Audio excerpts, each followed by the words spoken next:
After and the birth of Homeland Security, fusion centers were set up to monitor U.S. citizens, and the U.S. Department of Justice legalized non-consensual experiments on the public.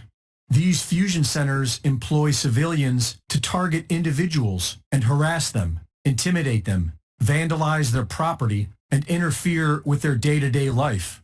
This is known as gang stalking. Former high-ranking FBI agent Ted Gunderson reported in 2011 that himself and thousands of others were being targeted. FBI agent Mike German confirmed this as well. Several federal agents have reported that they were targeting individual Americans, including people who were simply pro-life, and that they were pressured to put more people on their targeting lists to legitimize more federal funding. These Homeland Security fusion centers are able to put any American citizen on the watch list without any reason or due process.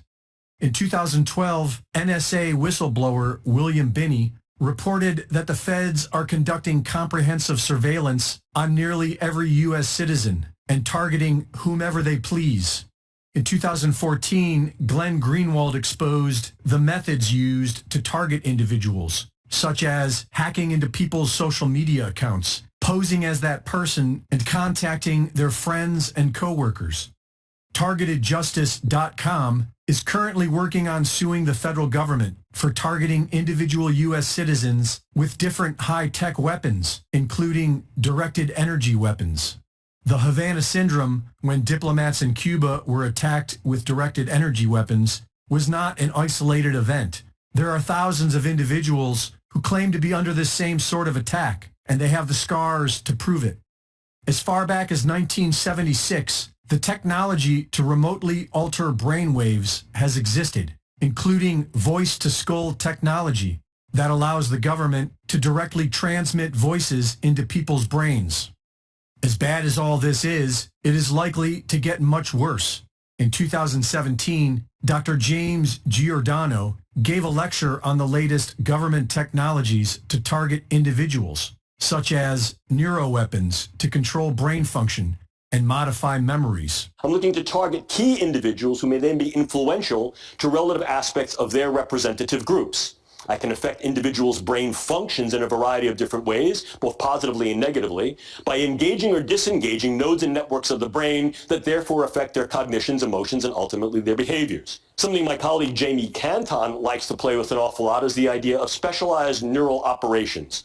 And here, once again, we're talking about the use of either drugs and or devices to modify the integrity of brain function that we realize can also modify individuals' perception of time and space.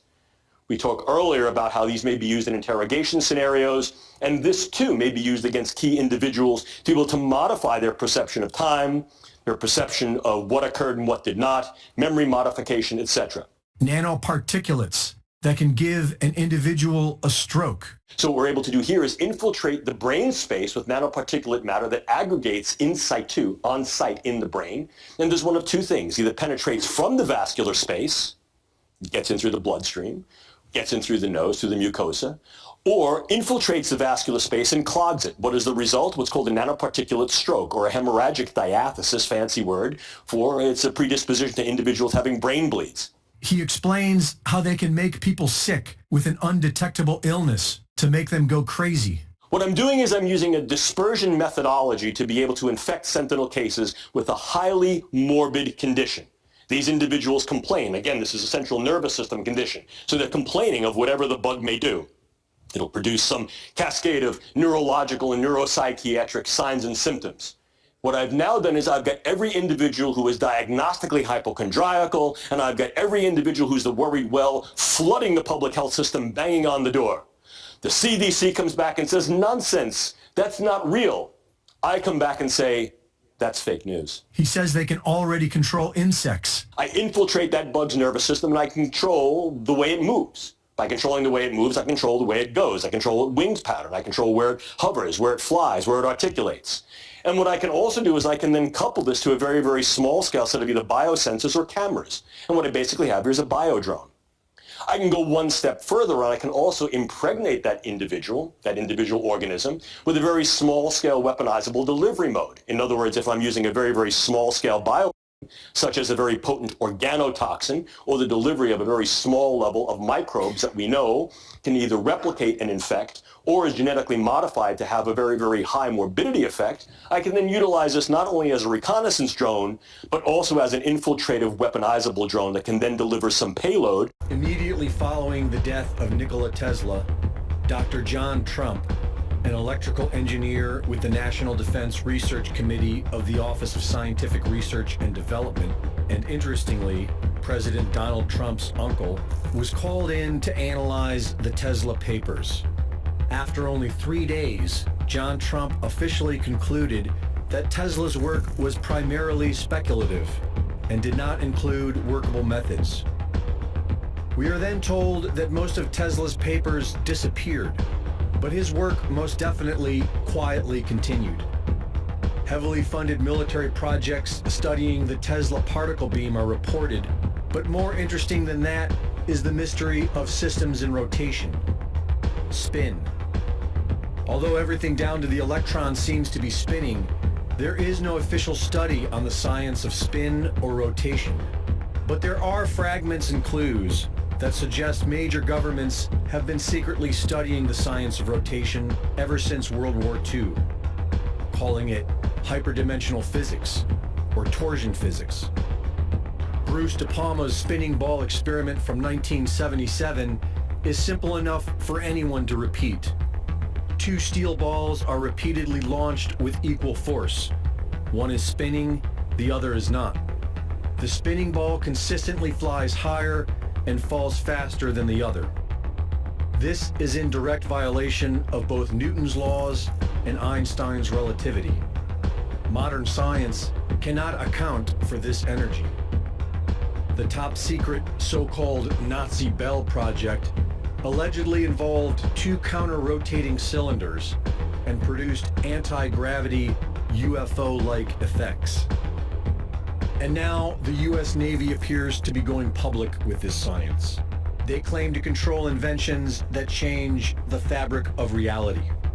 A mysterious Dr. Salvatore Cesar Paes has filed 4 patents, of which the US Navy is the assignee. They appear to be technology for what we would popularly describe as UFOs. And they are all based upon harvesting energy from the spinning of electromagnetic fields. These patents look very similar to what whistleblowers claim have been in production for years by weapon manufacturers such as Lockheed Martin Skunk Works. The same UFO-like craft that whistleblowers claim are being prepared to stage a fake alien invasion. After decades of deep misinformation, secrecy, and corruption, why bring this powerful technology out into the open today?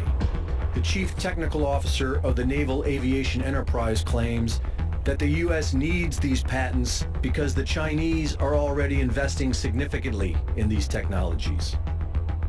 So are they rolling all this out into the public to prepare us for a space-age war with China? The subtext to all this, of course, is that there is no energy crisis, only more lies and deceit.